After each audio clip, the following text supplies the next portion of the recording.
Dolls have been a plaything for children since the early civilizations of Greece and Rome.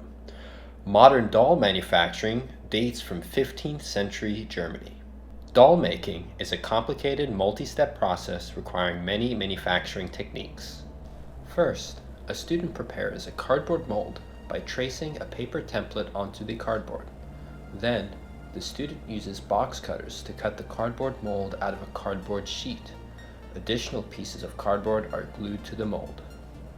The mold is then used as a guide to shape the fabric to size. The shape of the clothes is cut out and pins are used to keep the fabric in place for sewing. Once sewn, the clothes are fitted onto the mold to ensure a proper fit. They can now be shipped to the next location. To create the face and other body features, the desired face is modeled in a CAD program. The CAD program generates a file that can be read by a 3D printing slicer that will split the file into layers that are read by a 3D printer for printing. The face, hands, and shoes are printed and are ready for painting. The body of the doll is made from pink foam. Box cutters are used to score the foam so that bending breaks the pieces to size and then can be sanded for finishing. Dowels are cut to size for the arms and legs using a hacksaw, and then the arms and legs are attached to the body and are glued in place.